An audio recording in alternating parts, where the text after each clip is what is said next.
Everybody, welcome to Thursday Craft Club. Today I want to share a folktale for you. The one you might recognize is a European version of Stone Soup by Brown. But today I'm going to share with you a brand new version of Stone Soup, and it comes out of South Africa animals, and it's called Quill Soup, and it is by Alan Durant. You will note the artwork is very pretty. Quill Soup, a Stone Soup story.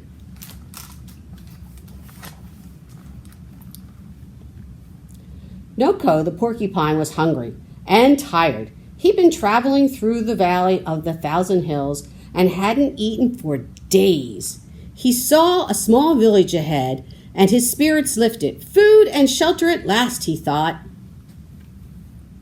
Meanwhile, in the village, the animals caught sight of Noko. "There's a stranger coming," squealed Monkey. "Quick, run to your homes," shouted Murat. Sorry, that was Meerkat. Noko trudged into the village. It was silent and empty. "Hello, friends," he called, but there was no reply.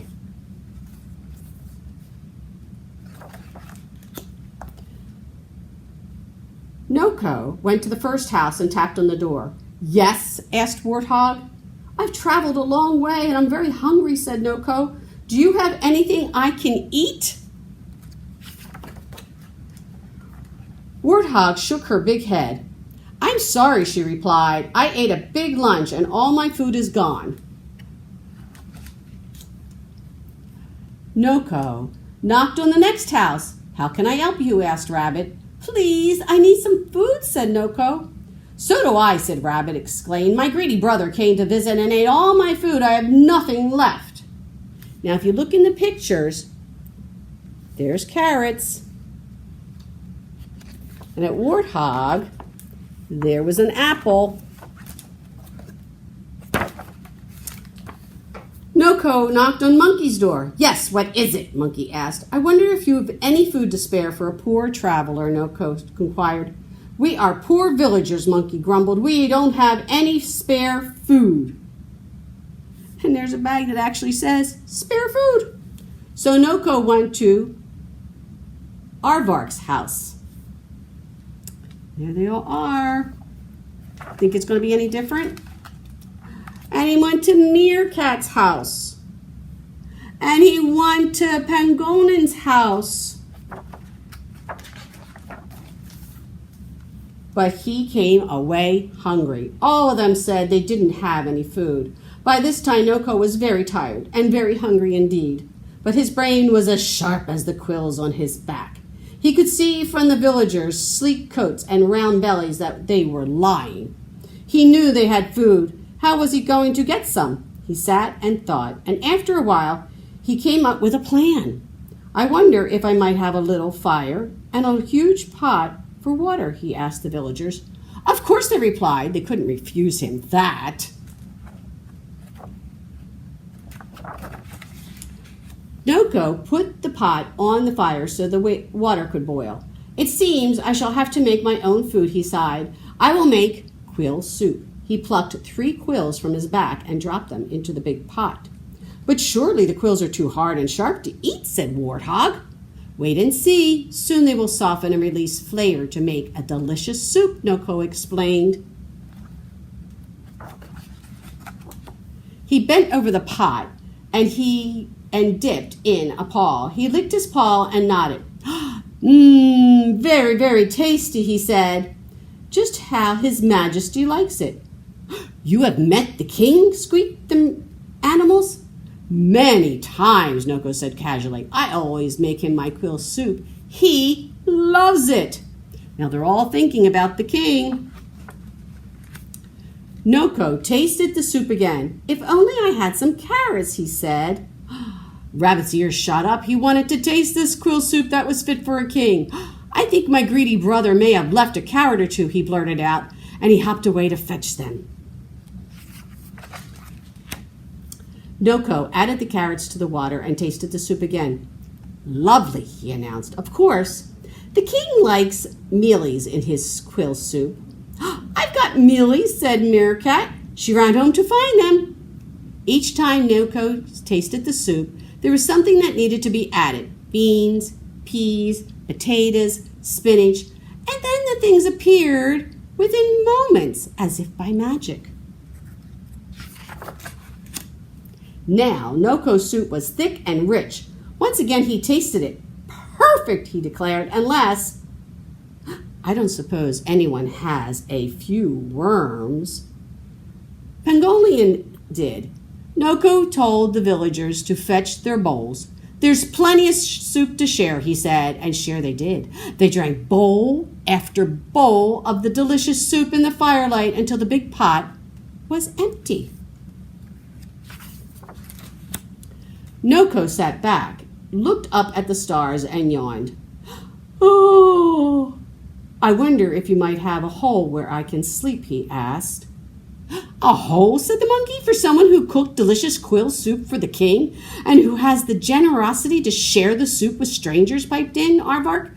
No, my friend, said Monkey, you, Noko, shall have the very best bed in the house.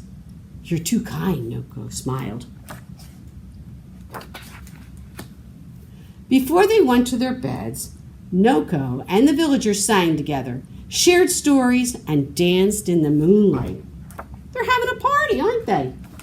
Later on, with a full tummy and a happy heart, Noko, the traveler, went to sleep at last.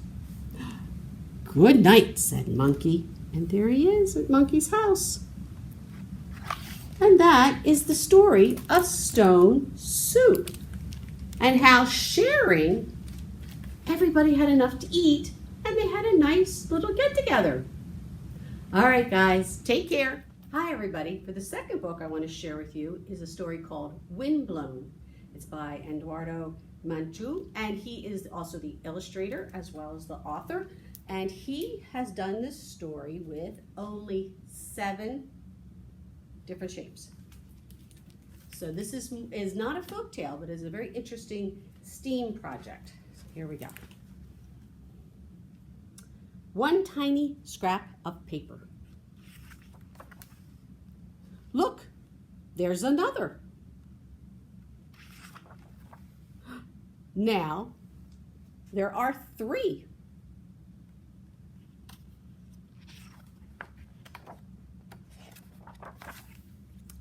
And now, there are even more. Where did they come from? Whose are they? Again, 1, 2, 3, 4, 5, 6, 7. They're mine, said the chicken. I saw them lying around. No, they're mine, replied the fish. I'm the one who cut the paper into pieces that the chicken saw lying around. No, no, they're mine, chirped the bird. I'm the one who made the paper that the fish cut into the pieces that the chicken saw lying around. And again, here's our 1, 2, 3, 4, 5, 6, 7 shapes. No, no, no, they're mine, whispered the snail. I'm the one who shaped the wood that the bird made into paper that the fish cut into pieces that the chicken saw lying around. No, no, no, no, no, they're mine, croaked the frog. I'm the one who found the tree, shaped by the snail, that the bird made into paper, that the fish cut into pieces, that the chicken saw lying around. Shh, said the wind. I blew and blew as hard as I might. I toppled the tree, found by the frog, shaped by the snail, that the bird made into paper, that the fish cut into pieces, that the chicken saw lying around. And I'll blow and blow as hard as I can until all the tiny scraps are high in the air. And with one last gust, I'll blow them over to you. They're yours now, too. What will you do?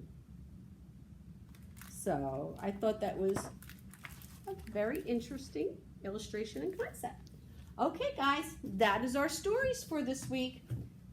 You take care.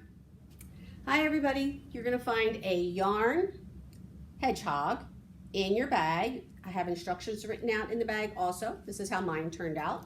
And also you'll find a little critter with the 7 shapes that you can make your own design. See what you can do with the 7 shapes. And if you like, you can always send the pictures to me if you wanted to share them, and we can put them online. So it's up to you.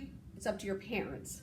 Okay, you take care. Don't forget to get your bag before 5 o'clock at the end of today, Thursday. And I'll see you next week. Bye.